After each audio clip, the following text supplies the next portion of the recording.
thanks very much. So Tom and I are going to give you a bit of a high-level overview of what we know currently about the Local Government Systems Improvement Amendment Bill, which landed last week. So, which arrow, Bruce?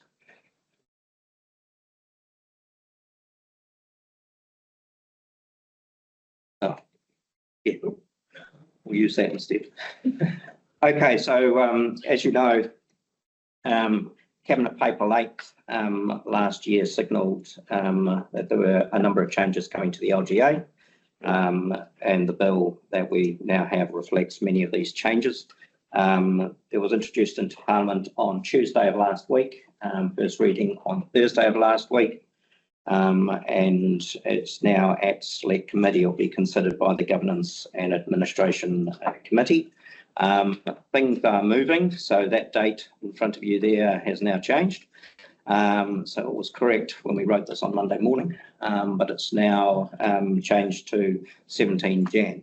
So reported back to Parliament beginning of next year, then it'll go for a second reading, then third reading. So I would anticipate it won't go through till probably around March. So that'll be the sort of time frame that we're looking at there. As you know, the objective of the bill, the Minister's speech in Parliament and the bill clearly state the objective of, is to address the cost of living concerns. Government considers that rates are a driver of household inflation, and the bill aims to ease the pressure on rates increases. So the government is concerned councils are not focused enough on spending core council activities, and the changes in the bill are focused within 5 key areas. Now, Tom and I are going to go through those 5 areas and just take you through those. The first one, which has received a fair bit of attention, obviously, is the purpose of local government. So changes to the Act. So in particular, government wants to make it clearer to councils about the types of activities it believes councils should be focusing on and should be spending money on.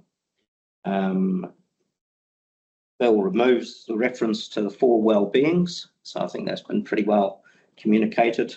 It made changes to parts of the Act to do that, particular Section 3D, and also, of course, Section 10. Section 10 1A remains the same, but the current Section 10 1B is removed and replaced with a new B and a new C. B now reads, to meet the current future needs of communities, good quality local infrastructure, local public services and performance of regulatory functions in a way that is most cost effective for households and businesses. And then the new C simply says to support local economic growth and development by fulfilling that purpose. So you can see what the direction is, and it's pretty clear. The bill also reinstates an updated Section 11A to state the core services to be considered by councils. These include network infrastructure, public transport services, waste management, civil defence emergency management, libraries, museums, reserves and other recreational facilities. So that's the refocusing. So we'll move to the next one. Right, so this one is about better measuring and publicising of council performance. So the government wants councils across the country to have consistent planning and performance measures, and they also want the public to be able to see how council is performing against these measures. The Department of Internal Affairs will routinely on their website report council performance so that the public can monitor it and compare with other councils. The bill amends the Act to enable that regulations can be made One, that they can prescribe the groups of activities that councils must plan and report on in their annual plan and long-term plan, and also regulations to prescribe the benchmarks for assessing whether a council is performing. So this could be financial performance, asset management, or other smarts as well. Councils will also be required to report on contractor and consultant expenditure as well. The next focus area is prioritising core services in council spending. So in line with the government's objective to focus council spending on the core services, an additional financial management principle has been added to the bill, which is that councils must have regard to the purpose of local government as the core services of a local authority when determining its financial management approach. So essentially what this is saying is that the councils have to have consideration to that new Section 10 and Section 11A that David just mentioned.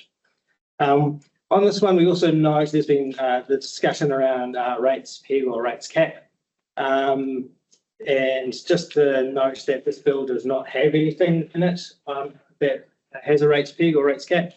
But the Minister has noted that the changes in this bill is essentially to prepare or support for a rates capping system. The government's still exploring this idea and has already, Cabinet has agreed to do work on this, and that it will be overseen by a group of ministers, and that this work is expected to be a policy position on rates capping by the end of the year.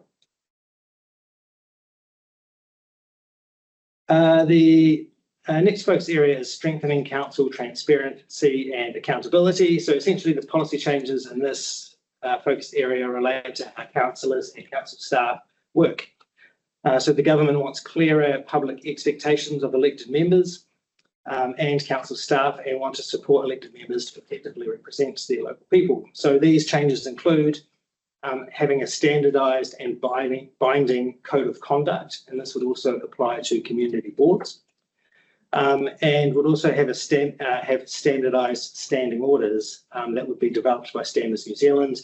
And both of these things must be included in the statutory briefing of elected members.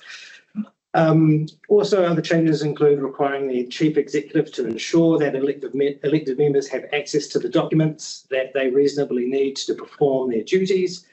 And there will be in the future the development of a system that will sort of formally request, that councillors can use to formally request information, but determining what that information is that they need to do for their job and the timeframes and things are still yet to be determined.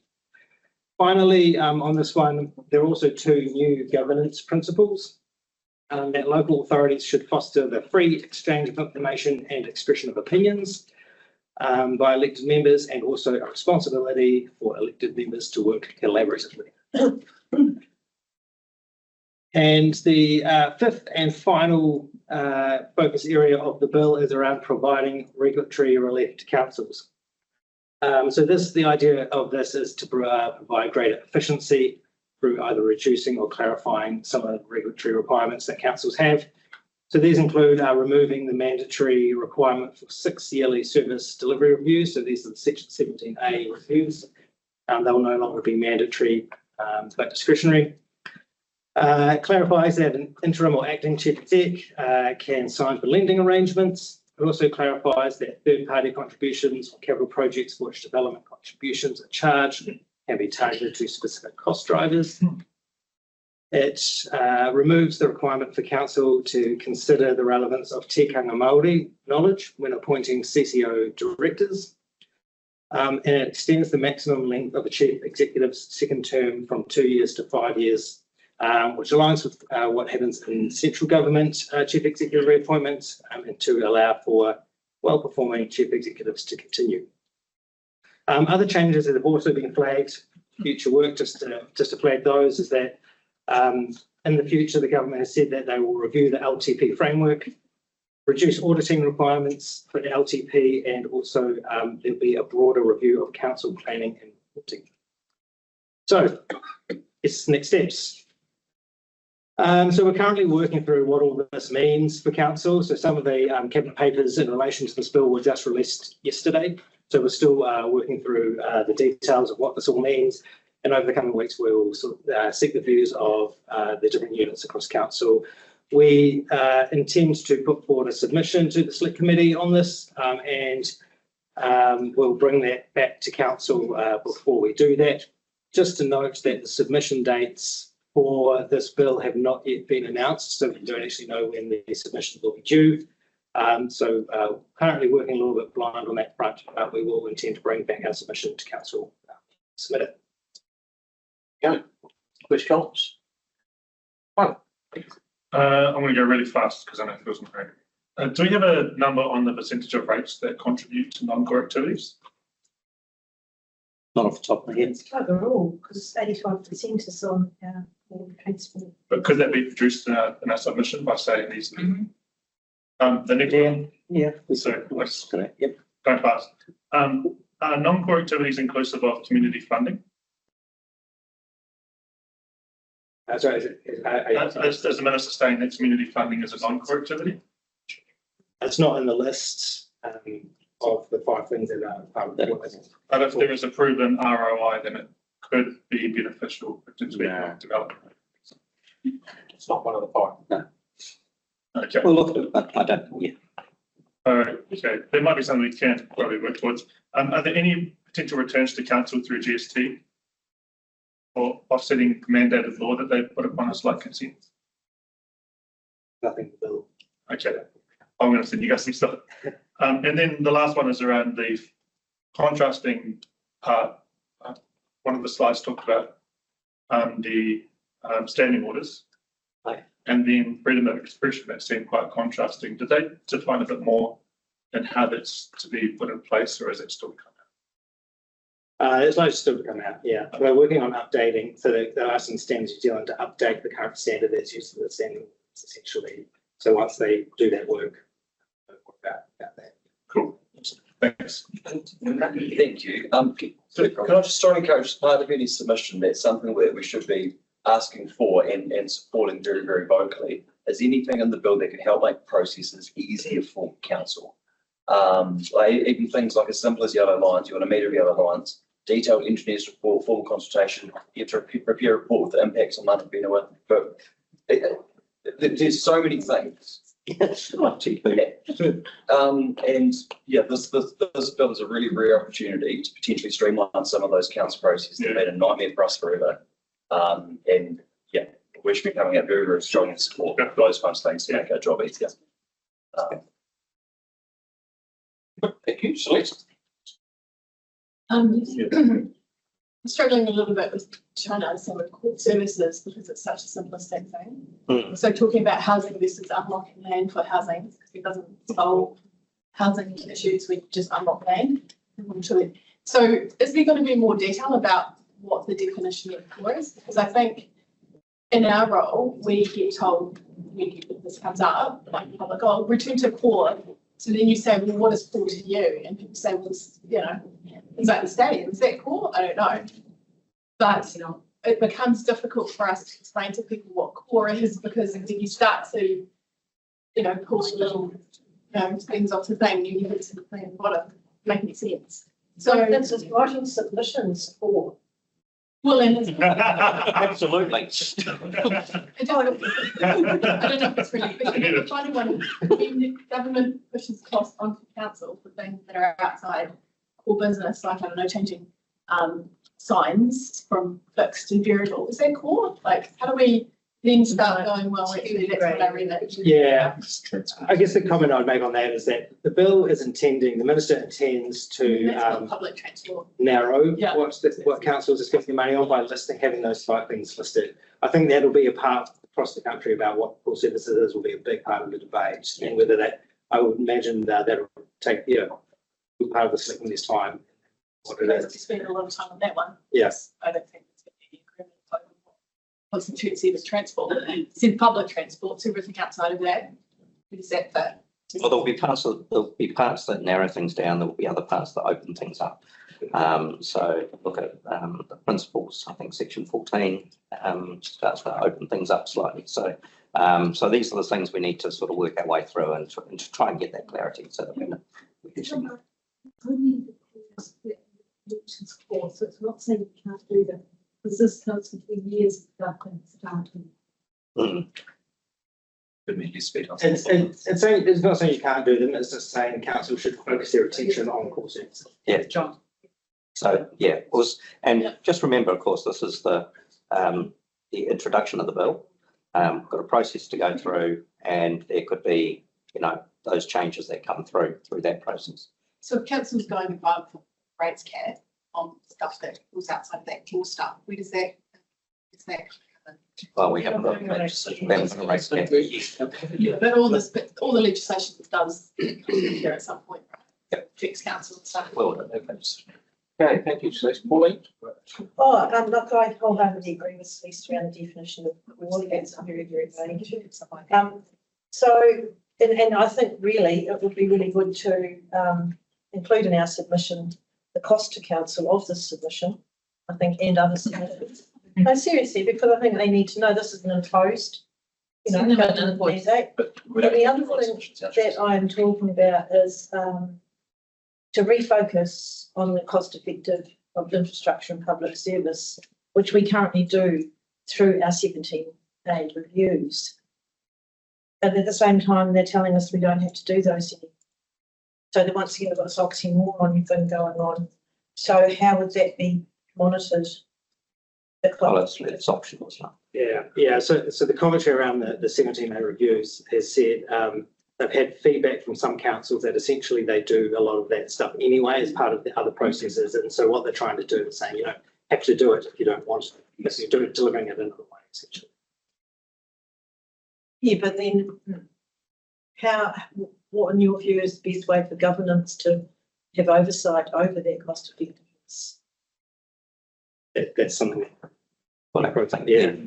we'll have to do the thinking around that. Yeah. And the other thing I think is worth highlighting is our very strict, you know, our budgets, long-term plans and annual plans, and our auditing of those actually does go a long way to making sure the councils are, you know, keeping the core services and keeping on track in our strategic directions. Highlighted. Melanie? Sorry, this is on those core services again. Sorry, what are the 5? Yeah, I think that it's on the side. So they are network infrastructure, public transport services, waste management, civil defence emergency management, and then libraries, museums, reserves, and other recreation facilities. That's pretty broad.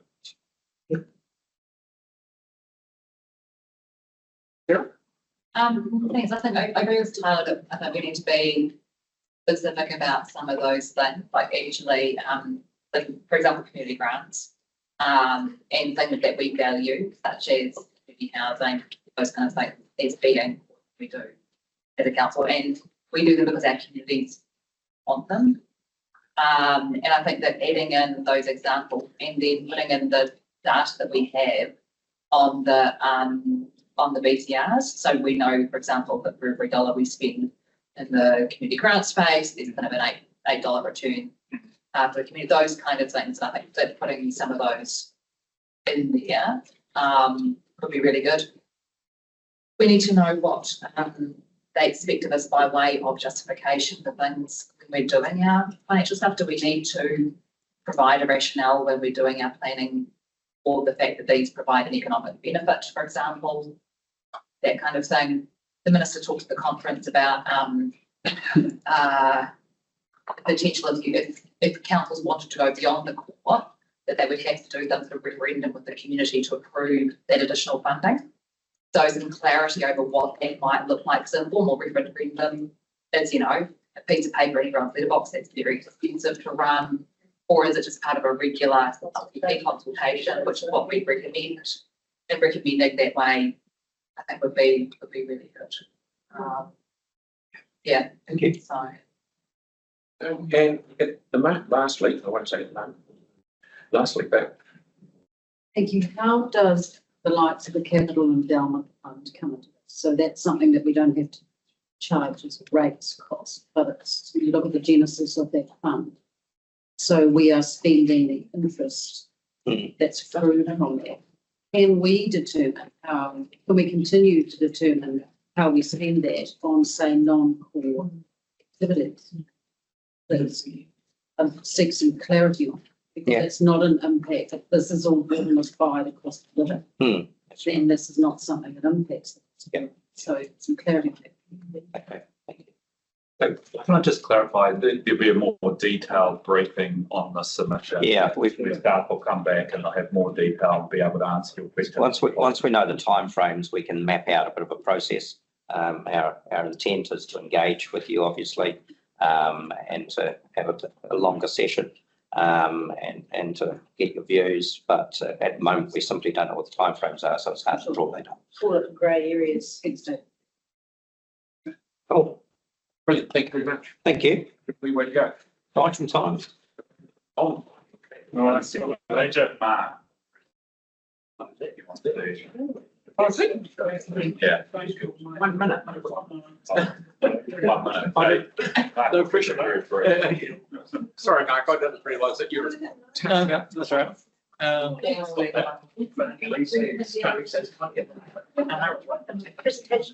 Yeah. Yeah. But should have at least. So it's this number 5.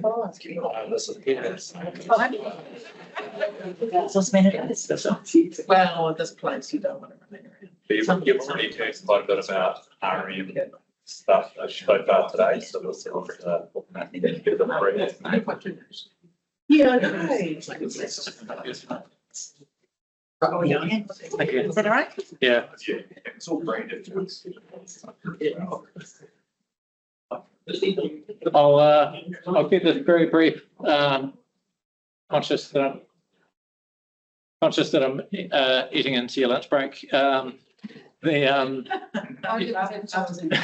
guys, you'll be aware of there being multiple phases to the resource management reform.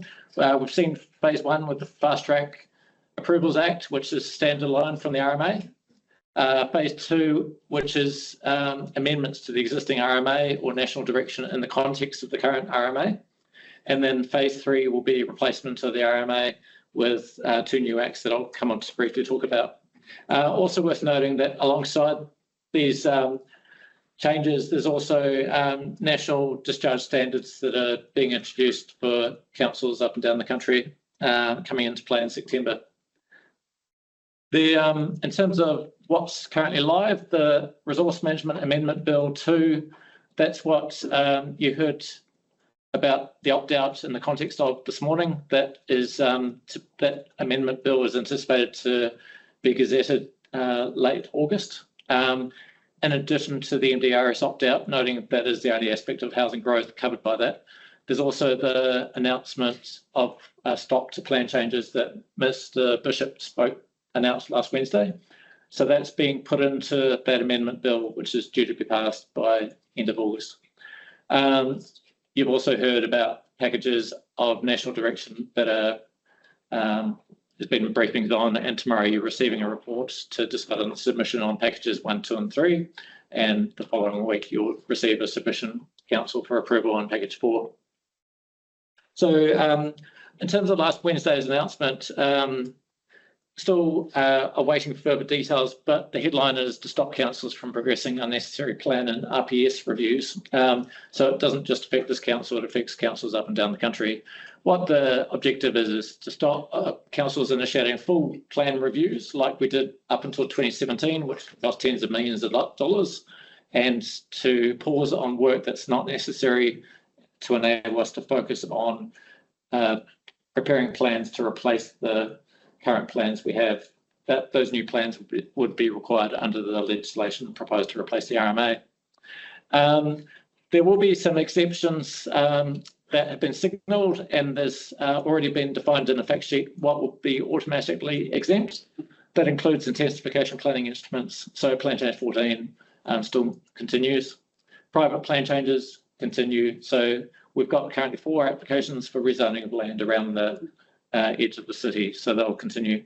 Also changes to implement new national direction where there's requirements to make amendments to district plans by the end of 2027. We're still working through the detail of whether there's anything of relevance there.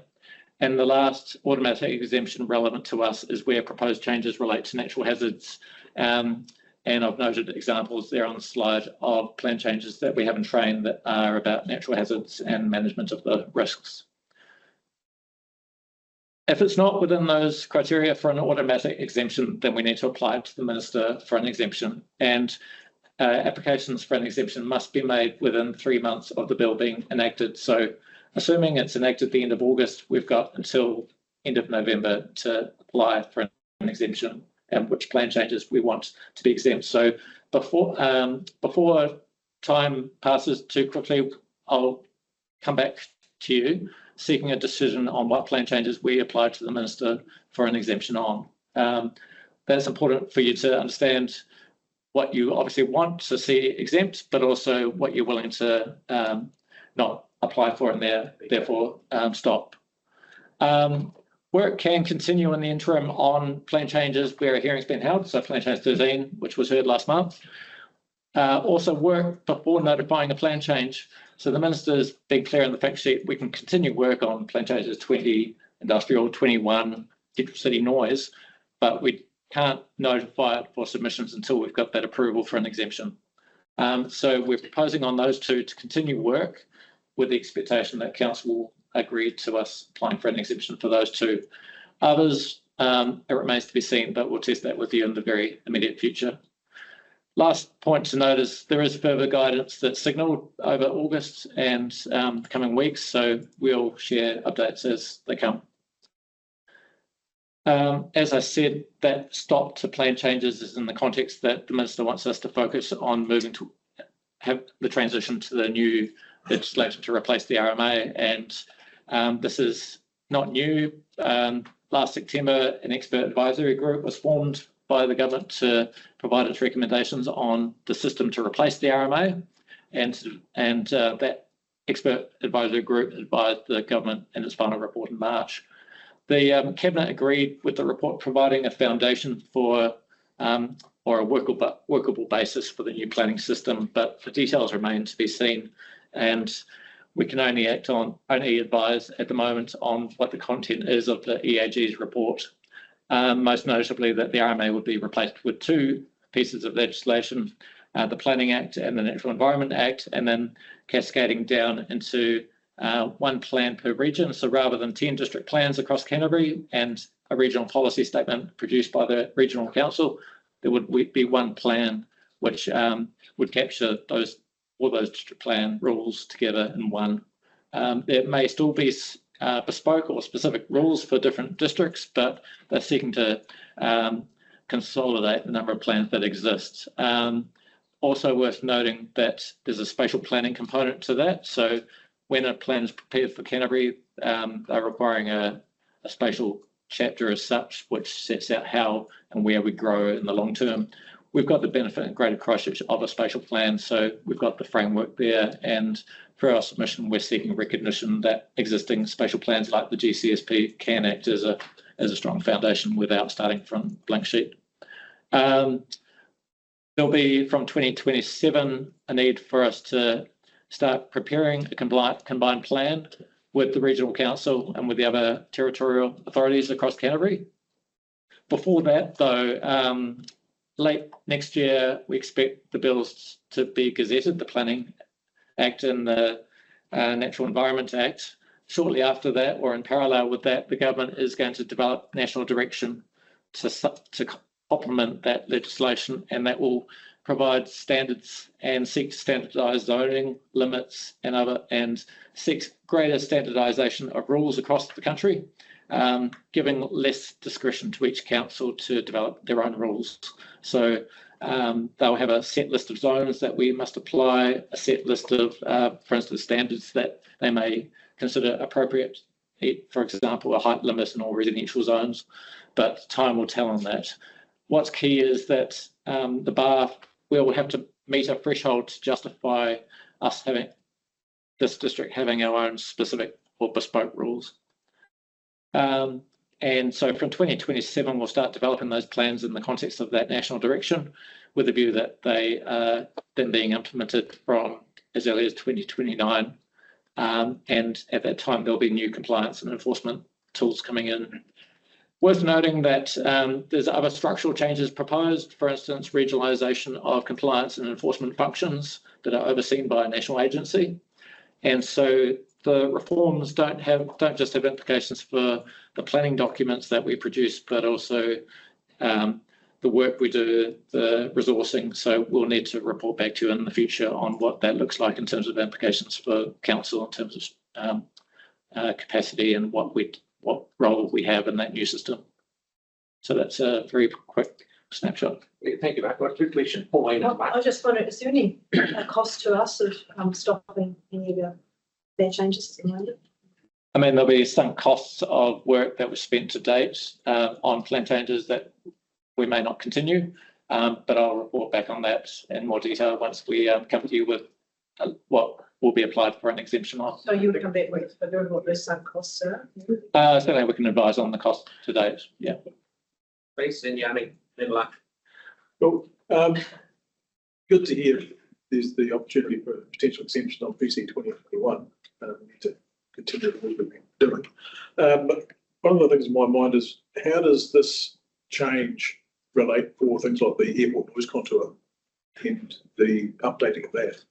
So what is amongst the changes that the stop applies to is regional policy statements. So we're expecting that Environment Canterbury, unless they seek an exemption, they won't notify the RPS. That's our own preliminary view, but an exemption could be applied for instance, to initiate a plan change to update the airport noise contours, but to do so, we'd need to engage with Environment Canterbury on their appetite, and if this council wishes to pursue that, that would be a matter that you could decide on when I come back to discuss the council's plan changes. The minister said it shouldn't force plan change. They're enabling more housing, for example. So Yeah. And the noise one.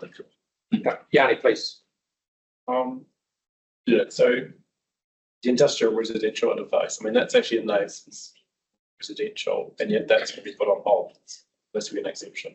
So the bottom line is we need to apply for an exemption. So is there any political strategy that we have to engage with the minister to actually get some sympathy to try to make it easier or better to people have housing rather than having adverse impacts on neighbourhoods?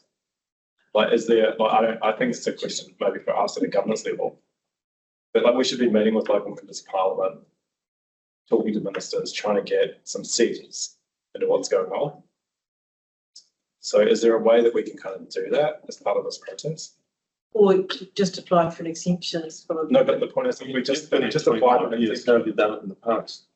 If we apply for an exemption, like, you know, it's like the chlorine issue all over again. We go on for years and years and years trying to get progress.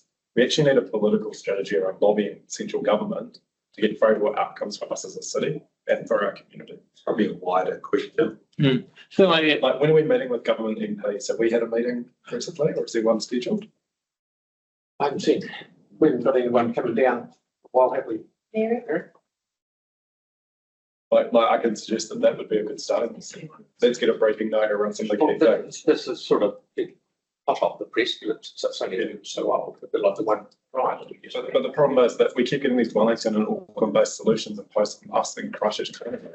Then we're completely different. We've got to. Yeah, this is where I thought through you're saying that the minister was super, the minister was a minister involved in these changes. Super clear last week. They wanted to deal with groups of councils, not individual councils. Because they thought that individual councils are too time consuming for them, and they wanted to deal with our GNZ basically on behalf of councils. But we're not part of our GNZ, we're part of the Merrill. So sorry, government said that they'd rather deal with LGNZ instead of individual councils. Yeah. They want government to agree on stuff so they can act. But a plan change that we're doing, it's not regional, it's local.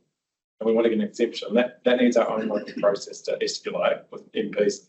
So sure. And we're going to apply for exemptions. Yeah. The noise one as well, right? We're going to apply for exemptions. So we probably should revisit the advocacy avenues to lobby government. Yes, what excited about the working groups that are doing this work, but yeah, central government administrators. Doesn't sound good.